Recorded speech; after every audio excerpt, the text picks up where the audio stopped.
유다서 21절로 23절 봉독 올립니다. 하나님의 사랑 안에서 자신을 지키며 영생에 이르도록 우리 주 예수 그리스도의 긍휼을 기다리라. 어떤 의심하는 자들을 긍휼히 여기라. 또 어떤 자를 불에서 끌어내어 구원하라. 또 어떤 자를 그 육체로 더럽힌 옷까지도 미워하되 두려움으로 긍휼히 여기라. 아멘. 아버지 하나님, 저희들의 삶을 주관하신 줄로 믿습니다. 사랑하시는 줄로 믿습니다. 하나님의 사랑이 가득하여서 오늘도 저희들이 세상으로 향하지 아니하고 하나님께로, 하나님의 말씀 앞으로, 예배 앞으로 나오게 하시고 인도하게 하여 주셨사오니 감사합니다. 말씀을 허락하여 주옵소서. 주의 말씀이 꿀송이 같은 말씀이 될 수 있도록 하나님의 말씀이 들려지게 하시고 새겨지게 하시고 하나님의 말씀이 능력, 생명, 권세 있는 말씀 되어지게 하여 주옵소서. 예수 그리스도의 이름으로 기도 올리옵나이다. 아멘. 오늘 말씀은 하나님의 대표적인 속성 가운데 하나인 긍휼, 인애죠. 헤세드에 대해서 살펴보도록 하겠습니다. 21절로 23절까지 세 가지 헤세드를, 긍휼에 대해서 우리에게 말씀합니다. 하나씩 살펴보도록 하겠습니다. 21절 말씀 보니까 긍휼을 말씀하는데 영생에 이르도록 예수 그리스도의 긍휼을 기다리라.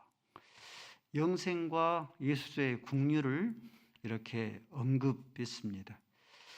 영생에 이르려면 왜 예수 그리스도의 긍휼을 기다려야 되는가? 무슨 말씀인가? 살펴보겠습니다. 구원은요, 세 가지 시제의 구원이 있습니다. 과거 시제의 구원이 있고, 미래 시제의 구원이 있고, 현재 시대의 구원이 있습니다. 세 가지 시제의 구원을 다 이루어야 우리의 구원이 온적 복음이 되어지고 온적 구원이 되어지죠. 세 가지 시제가 모두 언급된 대표적인 구절이 우리가 잘 알고 있는 요한복음 5장 24절 말씀입니다. 내가 진실로 진실로 너희에게 이르노니 내 말을 듣고, 예수님의 말씀이죠. 예수님의 말씀을 듣고 예수님 보내신 하나님을 믿는 자는 영생을 얻었고 심판에 이르지 아니하느니 사망에서 생명으로 옮겼느니라. 이 한 구절에 세 가지 시제가 다 있어요. 과거 시제, 미래 시제, 현재 완료 시제가 다 있습니다. 영생을 얻었고잖아요. 과거 시제입니다. 저와 여러분의 구원은 이미 과거에 완성되었습니다. 얻었고, 미래 시제는 사망에서 생명으로, 또 심판에 이르지 아니하나니, 미래 시제입니다. 심판에 이르지 아니할 것이다. 미래 시제입니다. 현재 완료 시제가 있는데 사망에서 생명으로 옮겼느니라. 이렇게 과거 시제, 미래 시제, 현재 시제, 세 가지의 시제가 다 한 구절에 포함되어 있습니다. 성도의 구원은 세 가지 시제가 모두 다 이루어져야 합니다. 요한복음 5장 24절 외에도 신약 성경의 여러 가지 서신서에는 이 세 가지 시제가 모두 언급되어져 있습니다. 여러 가지를 찾아볼 수 있는데 대표적으로 세 가지만 살펴보면은 먼저 과거 시제, 우리가 잘 알고 있는 에베소서 2장 8절 말씀입니다. 너희가 그 은혜를 인하여 믿음으로 말미암아 구원을 얻을 것이다, 아니죠? 얻었나니, 과거 시제잖아요. 미래 시제, 디모데후서 4장 18절 말씀에 천국에 들어가도록 너희를 구원하시리니, 미래잖아요. 천국에 들어가도록 너희를 구원하실 것이다. 미래 시제죠. 현재 시제는 빌립보서 2장 12절 말씀입니다. 나 있을 때뿐만 아니라 나 없을 때에도 너희들이 두렵고 떨림으로 구원을 이루라.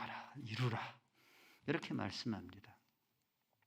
성도의 구원은 세 가지 시제, 과거 시제, 미래 시제, 현재 시제가 모두 포함된 그런 구원이어야지만이 이 구원이 완성된 구원, 온적 구원, 온적 복음이 되어집니다. 구원의 서정이라 들어보셨습니까? 순서, 구원의 수저입니다. 논리적인 구원의 순서입니다. 한순간에서 이루어지는데요.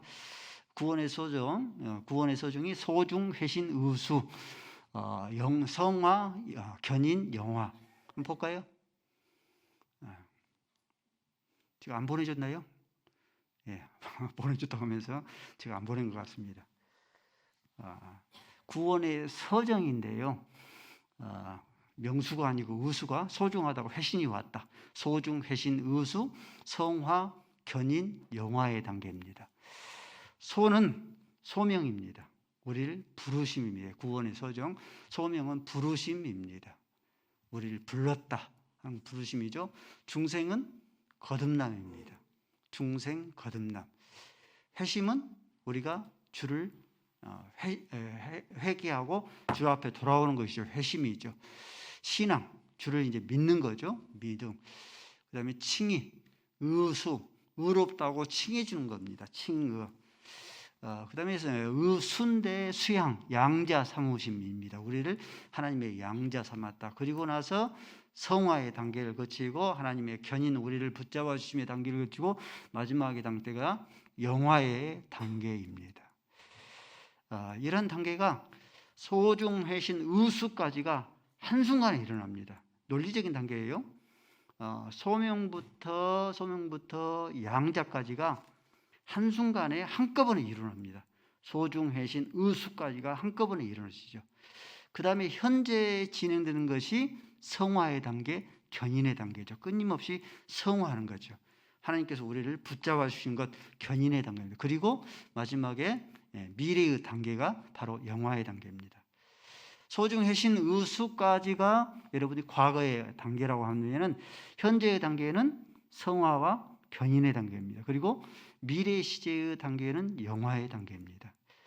이 구절을 구원의 서정을 뒷받침해 주는 그런 구절이 로마서 8장 30절 말씀입니다. 또 미리 아신 그들을 우리를 창세전부터 택했죠. 아신 그들을 부르셨다. 소명이죠. 부르신 이들을 어떻게 했다? 의롭다 했다. 칭이죠. 우리를 칭해 주셨다. 그리고 의롭다 하신 이를 영화롭게 하셨다. 성화의 단계와 경인의 단계를 이뤄서 구원의 마지막 단계인 영화의 단계에 이르렀다. 이렇게 구원의 서정에 대한 그런 이 증거 구절입니다. 누차 말씀드린 것처럼 성도의 기독교의 구원은요, 기독교의 구원은 행함으로 구원을 얻지 않냐고 예수 그리스도를 믿는 믿음으로 구원을 얻습니다. 아멘. 기독교의 구원입니다. 기독교의 구원은 행함으로 구원을 얻지 아니하고 예수 그리스도를 믿는 믿음으로만 구원을 얻어요. 율법주의가 아닙니다. 근데 믿음으로 구원을 얻는 자는 반드시 행함의 열매를 증거로 나타내 보입니다. 이해하겠죠? 네, 이것이 믿음과 행함과의 관계, 복음과 율법과의 관계입니다. 그러죠. 나는 믿음으로 구원을 얻었다 하면서 얻었던 자가 그와 같은 자는 믿음으로 구원을 얻는 그와 같은 자는 막무가내의 그런 식의 삶을 살지를 않습니다. 나는 믿음으로 구원을 얻었다 하는 그런 자 사는 사람은 그 사람은 복음에 합당한 삶을 살아요. 책임감 있는 삶을 살아냅니다. 요한 3서에 우리가 살펴봤던 9절 말씀에 보니까 디오드레베, 믿음으로 예수를 믿는 믿음으로 구원을 얻었다 하면서 디오드레베는 으뜸되기를 좋아하고 교회를 어지럽혔어요. 으뜸되기를 좋아하니까 으뜸을 내려고 교회를 어지럽혔습니다. 막무가내식의 그런 삶을 살았죠. 디모데후서 4장 14절 말씀에 구리세공업자 알렉산더, 믿음으로 구원을 얻었다 하면서 막무가내식 삶을 살았습니다. 이 알렉산더가 복음 전도사 사도 바울을 심히 괴롭혔습니다. 이와 같은 그런 자, 막무가내 그런 예수를 믿는 믿음으로 구원을 얻었다면서 막무가내 그런 삶을 사는 자들은 하나님의 나라를 유업으로 얻지 못해요. 영화의 단계에 이르지를 못합니다. 이 구절이 디모데전서 1장 20절 말씀이에요. 후메네오를 더 포함을 시키면서 후메네오와 이 구리세공업자 알렉산더, 이 사람들을, 이제 이와 같은 자들을 내가 사탄에게 이들을 내어준 바 되어졌다. 두렵고 떨림으로 구원을 이루지를 못함으로 인해서 이들이 영화의 단계에 이르지를 못한다. 나는, 우리 성도 여러분들, 나는 예수를 그리스도로 믿음으로 구원을 얻었습니다. 확신하면 아멘 하십시다. 그러면은 우리의 삶이 믿는 믿음으로 구원을, 생명이 있잖아요. 그러면은 막무가내의 그런 막무가내식 삶을 살지 말아야 돼요. 책임감 있는 삶, 복음에 합당한 그런 삶을 살아나갈 수 있어야 합니다. 우리 가운데 신앙의 유인들 떨어져 우리 가운데 아무도 죄와 나는 무관한 그런 삶을 사는 자는 아무도 없습니다. 모두 죄에 노출되는 그런 삶을 살아나가죠. 신약 성경에, 신구약 성경의 모든 신앙의 유인들이 다 그러죠. 아무리 위대한 그런 신앙의 유인들을 할지라도 아브라함도 그러했고, 다윗도 그랬고, 베드로도 그랬고, 사도 바울도 그랬고, 죄와 무관한 그런 삶을 사는 자가 없죠. 그러면 어떻게 해야 돼요? 두렵고 떨림으로 구원을 이루어 나갈 수 있어야 하는 거죠. 이 말씀이 두렵고 떨림으로 구원을 이루어가는 것이 영생에 이르도록 예수로서의 국류를 기다려야 돼요. 예수로서의 국류를 기다린다고 하는 것은 저와 여러분이 어느 한 사람도 죄와 무관한 사람이 없고 다 죄에 노출되는 그런 삶을 살기 때문에 실수해서 연약해서 죄를 범하지 아니할 수가 없죠. 다윗도 그랬고 베드로도 그랬고 아브라함도 그랬으니 죄와 노출되는 그런 삶을 살아나가죠. 그래서 실수해서 연약해서 죄를 범하게 되어지면은 요한 1서 1장 9절의 그런 말씀이죠. 너희가 너희의 죄를 자백하고 고백하면은, 자백하고 고백하는 거예요. 하나님, 내가 실수해서 연약해서 죄를 범했습니다. 자백하고 고백하면 저를 미쁘시고 오로사 너희의 모든 죄를 사하시며 모든 불의에서 너희의 죄를 깨끗하게 하실 것이라. 이것이 예수의 국류를 기다린다 하는 그런 의미예요. 두렵고 떨림으로 구원을 이루어간다 하는 겁니다. 그리고 또 한 가지, 이 죄가 고음죄가 되지 않도록. 자백하고 고백하면 되죠. 또 죄를 범하지. 이러면 아니죠. 죄가 고음죄가 되지 않도록, 죄가 고차가 되지 않도록, 습관적이고 반복적인 그런 죄가 되지 않도록 예수의 국류를 기다리고 예수의 국률에 호소할 수 있어져야 합니다. 이 말씀이 너희가 영생에 이르도록 예수의 국류를 기다리라 하는 그 의미의 뜻입니다. 예수를 믿는 믿음으로 구원을 얻었으니 막무가내식의 그런 삶을 살지 아니하고 책임감 있는 삶, 복음에 합당한 그런 삶을 사는가 하는 것을 끊임없이 살펴보면서 두렵고 떨림으로 구원을 이뤄야 되는데 영생에 이르도록 하기 위해서 예수의 국류를 기다리라 하는 그런 의미의 말씀입니다. 첫 번째 그런 국률이 예수의 국류를 기다리라, 호소하라 하는 그런 의미의 뜻입니다. 두 번째 국률은 의심하는 자를 국률이 여기라 했어요. 여러분들, 의심하는 자를 국률이 여기는 것, 신앙의 유인들은 의심하지 않을 것 같잖아요. 그렇죠? 근데 신약 성경에 등장하는 신앙의 유인들도 의심이 가득할 때가 되었어요. 지금 유다서의 저자는 누굽니까? 유다죠. 가룟 유다가 아닙니다. 예수님의 육체의 동생 막둥이 유다예요. 야고보가 가장 큰 형이고 이 유다는 셋째 그런 이 막둥이입니다. 세 형제가 있었는데 막둥이. 근데 유다가 어땠어요? 예수님을 하나님을 의심하는 그런 때가 있지 않았습니까? 요한복음 7장 5절 말씀에 그의 형제들까지도 예수를 믿지 않다. 예수를 미치광이 취급을 했습니다. 의심이 가득할 때가 있었어요. 예수님의 제자 가운데 의심의 대명사인 제자 누구? 도마. 그렇죠. 의심 많은 도마. 대명사잖아요. 이 도마가 예수님이 부활했다는 그런 소식을 듣고도 나는 못 믿겠다. 예수님이 십자가에 처형되었을 때 손에 못자국, 허리에 창자국 만져보기 전에는 나는 예수님을 못 믿겠다. 이렇게 의심이 가득할 그런 때가 있었습니다. 베드로도 그러죠. 예수님의 수제자인 그런 베드로도. 마태복음 14장 31절 말씀에 예수님께서 바다 위에 걸으사 이 사도 바울이 성질이 급한 바다만이 이 바다 위에 뛰어내리죠. 허우적거리니까 예수님께서 말씀하지 않습니까?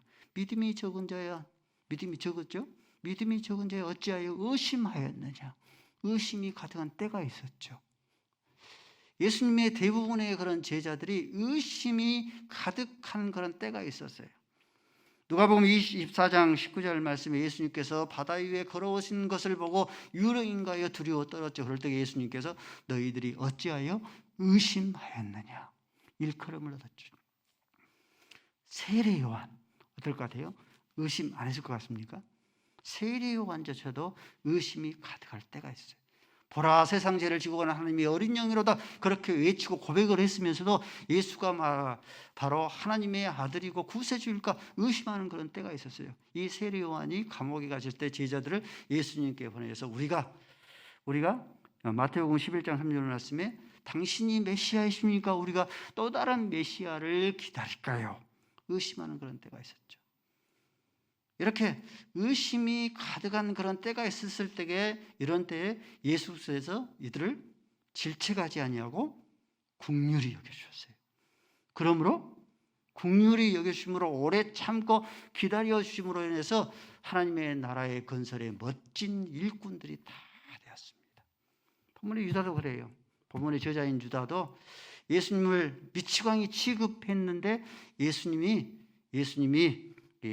고린도전서 15장 6절 말씀에 부활을 확신하고 나서 이 유다는 자기 형인 이 야고보처럼 예루살렘 교회의 지도자가 되었습니다. 도마도 마찬가지, 의심 많은 그런 도마도 마찬가지입니다. 예수님께서 나타나서 자 봐라 손에 있는 못자국 허리에 있는 창자국을 만져보고 믿는 자가 되어라 확인하고 나서 이 도마는 인도에까지 가서 복음을 전하다가 순교하여 죽었습니다. 베드로도 마찬가지죠. 예수님의 수제인 베드로도 예수님을 3번이나 부인했지만은 네가 나를 사랑하느냐 예수님을 3번이나 사랑한다고 확인하고 나서 로마에서 복음을 전하다가 십자가에서 거꾸로 매달아서 순교를 당했습니다. 예수님의 대부분의 그런 제자들이 어떻습니까? 예수님의 대부분의 그런 제자들이 의심 많은 그런 제자였지만은 이 제자들이 변화되어서 부활을 확신하여서 변화되어져서 이들이 예수님이 행한 일보다 더 큰 일을 하기 시작합니다. 사도행전 3장 16절 말씀에 베드로와 요한과 야고보가 날 때부터 성전 미문에서 안진병의 잔을 금과 은은 내게 없거니와 내가 너에게 주노니 곧 나사렛 예수 그리스도의 이름으로 걸어라 할 때에 그가 일어나 걷지 않습니까? 예수님께서는 제자들이 이러한 신앙의 위인들이 의심이 가득할 때에 그들을 질책하지 아니하고 긍휼히 여기셨어요. 오래 참고 기다려줬습니다. 그러므로 이들이 어떻습니까? 이들이 멋진 하나님의 일꾼으로 쓰임받는 거죠. 그러므로 저와 여러분들도 돼요. 의심하는 자를 질책하지 말고 긍휼히 여겨줄 수 있어야 합니다. 저와 여러분 생각해 보세요. 저와 여러분이 처음 예수님 만날 때 어떻습니까? 모든 것들이 의심이 없이 다 믿어지신가요? 눈에 보이지 않는 것도 믿어지고 눈에 보이지 않는 그런 천국도 믿어졌습니까? 처음부터? 안 믿어지지 않습니까? 근데 지금은 어때요? 들고만 봐도 그 속에서 하나님이 보이죠. 이 말이 어떤 말의 뜻인지 안 사는 분 알죠. 들고만 봐도 그 안에서 하나님이 보여요. 하늘에 뭉게구름만 떠 있어도 그걸 보면은 하나님이 뭉게구름 속에서 하나님이 보이지 않습니까? 그러죠.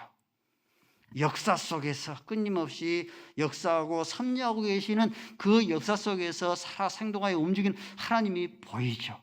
영으로 살아계셔서 항상 나와 함께 하셔서 나를 만져주시고 다독여 주신 그 하나님이 보이지 않습니까? 저와 여러분이 처음에는 의심이 가득한 자였는데 지금은 믿은 자 되었으니 어때요?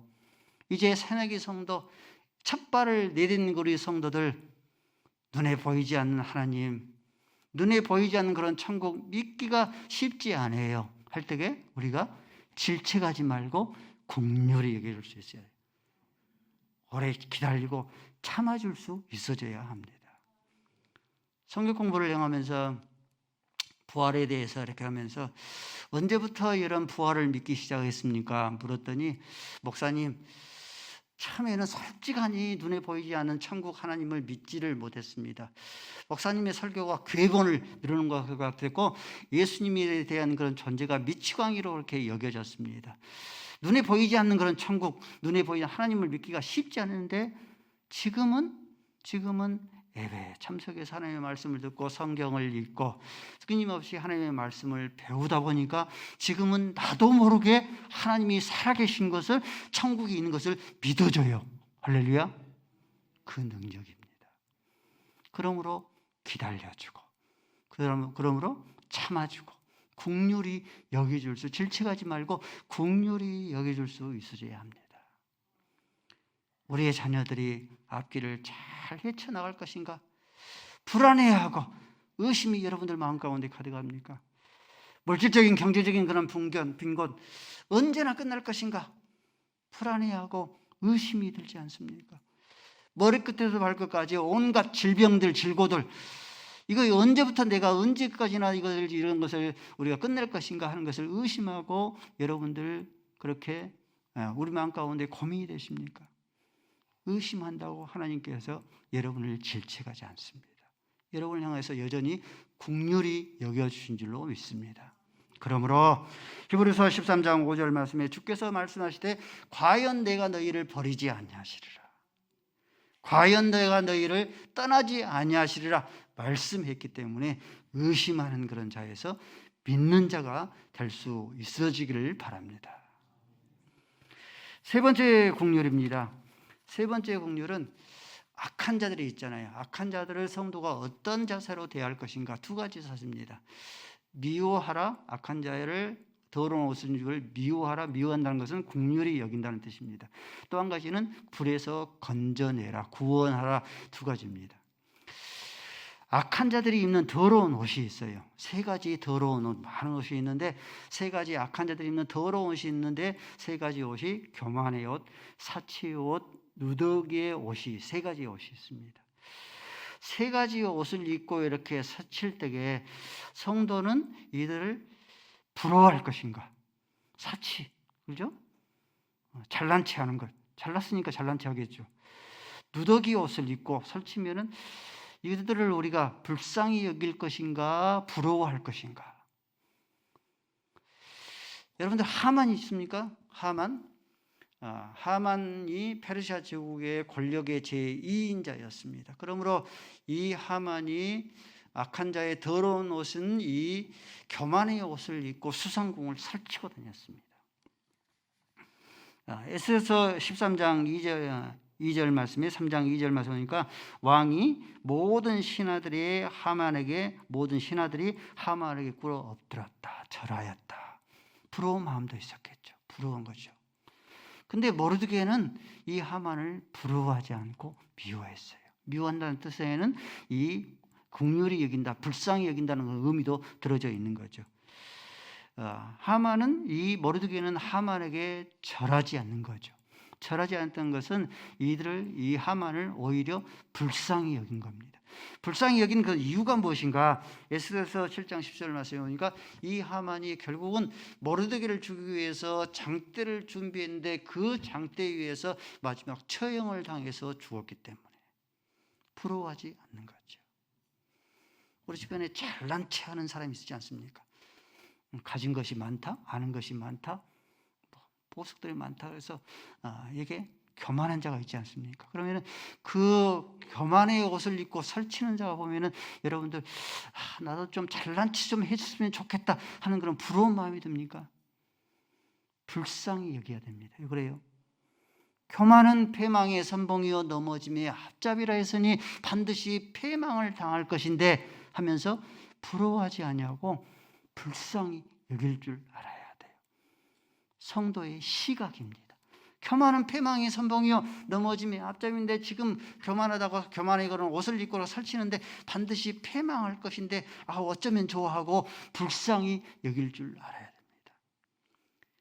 사치의 옷, 악한 자들이 입는 더러운 옷인 사치의 옷을 입고 설치는 그런 자가 있지 않습니까? 요한계시록 18장 6절 16절 말씀이니까 세마포 다 헤어놓으시죠. 자주색 옷을 입죠. 사치하는 사람들이 또 붉은 옷을 입죠. 명품 옷. 머리끝에도 발끝까지 명품 옷으로 치장을 했다는 그런 뜻이죠. 각종 보석으로 녹보석, 홍보석, 백옥, 진주 가득 주랑주랑. 이런 사람 보면 어떻습니까? 머리끝에서 발끝까지 서민들의 집안채를 외출하면은 거닐고 다녀요. 차도 그렇지요. 머리끝에서 발끝까지 옷 한 벌에 딱 보니까 5천만 원도 있고 7천만 원도 있고 뭐 그러더라고요. 보통 서민들의 집안채를 거닐고 다녀요. 그러면 그 모습을 보면 어떻습니까? 대부분 부러워하잖아요. 그렇죠? 동창회 갔다 오면 부부싸움 한다 하잖아요. 누구는 일하는데 누구는 부부싸움 하잖아요. 그렇죠? 근데 부러워하지 않고 불쌍히 여겨야 됩니다. 왜 불쌍히 여겨요? 그 이유는 하나님께서 요한계시록 18장 17절 말씀에 장망성인 이 바벨론이 멸망을 당할 때에 이 사치하는 그런 자들 또 이 부도 한순간에 하루아침에 멸망을 당하기 때문에 그러합니다. 불쌍히 여길 줄 아는 그런 시각이 성도에게 내재되어져 있어야지만이 우리의 마음이 요동치지 않고 하나님만을 바라보면서 굳건하게 하나님을 섬길 수가 있어요. 누더기 옷을 입고 설치는 자, 럭비공처럼 어디로 칠 줄 몰라. 술 취함과 방탕, 음행과 호색, 마음껏 먹고 마시고 음행과 호색의 그런 삶을 살고 다툼과 시기의 그런 삶을 살아. 럭비공 같은 그런 삶을 살아. 그러면 어때요? 나도 저렇게 살아버릴까? 성진 자랑하면서 마음껏 살아버릴까? 하는 그런 마음들이 우리 마음 가운데 들기도 하죠. 근데 이들을 불쌍히 여길 줄 알아야 돼요. 로마서 14장 12절 말씀에 반드시 누더기 옷을 입고 넉비공의 삶을 사는 그런 이러한 자는 반드시 심판의 날이 닥치고야 만다. 밤이 깊고 심판의 날인 낯이 다가오고야 말기 때문에 바로 그러하다. 성도 여러분들, 악한 자리면 더러운 옷을 입는 자들을 우리는 이들을 불쌍히, 긍휼히, 헤세드 할 수 있어야 돼. 부러워하지 아니하고 우리는 헤세드, 긍휼히, 불쌍히 여길 줄 알아야 하는 것이죠. 더 적극적으로는 악한 자들이 더러운 옷을 입고 있는 자들을 비판하고 손가락질하는 것은 누구나 할 수 있어요. 악한 자들을 불에서 건져내라, 구원해내라 말씀한 거죠. 더러운 옷을 입었다고 이것은 아무나 쉽게 누구나 할 수 있어요. 손가락질하고 비판하는 것은 누구나 아무라도 할 수 있어요. 조선시대 양반들처럼 쌍것들, 몹쓸 것들, 천한 것들, 상종하지 못할 것들 함부로 누구나 쉽게 비난하고 누구나 쉽게 손가락질 할 수 있습니다. 현장에서 가늠하다 잡힌 여인, 종교 지도자를 중심해서 모든 성민 사람들이 다 모여서 손에 또 돌을 들고 돌팔매질을 하려고 했으면 누구나 쉽게 할 수 있어요. 그렇죠? 상종하지 못할 가늠하는 여인 할 수 있죠. 그러나 예수님께서는 그 가늠하다 잡힌 여인을 비판하지 않는 거죠. 손가락질을 하지 않습니다. 그리고 불에서 건져냈습니다. 나도 너를 정죄하지 아니하노니 다시는 죄를 범치 말라. 이게 교회의 사명, 이것이 예수님의 사명, 이것이 성도의 이루어내야 될 그런 사명까지입니다. 아브라함, 소돔과 고모라 성, 죄악으로 가득한 그런 도성이라고 비난하거나 거기에 그치지 않습니다. 뿐만 아니라 이 아브라함은 자기의 조카 롯이 불과 유황불에서 살 수 있도록 그를 건져낸 거죠. 아브라함이 이 사명을 잘 감당을 했어요. 동성연애자, 한국교회가 흔히들 손가락질하고 비난하죠.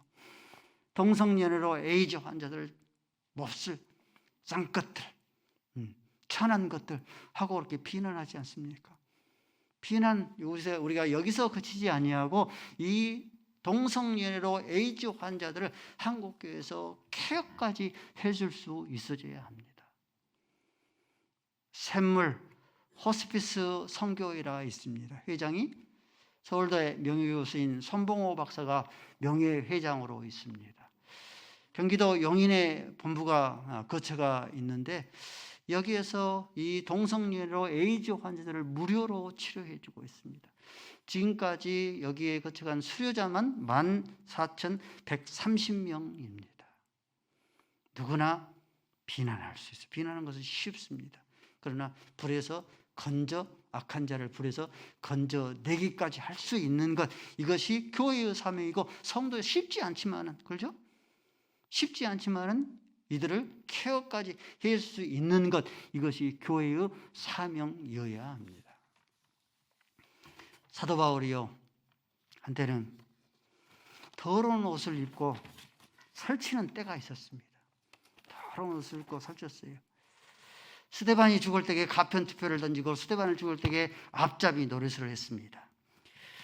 사도행전 말씀에 보면은 사도행전 8장 3절 말씀에 보면은 교회를 잔해하고 핍박했습니다. 예수 믿는 자를 잡아서 옥에 가두는 데 앞잡이가 됐습니다.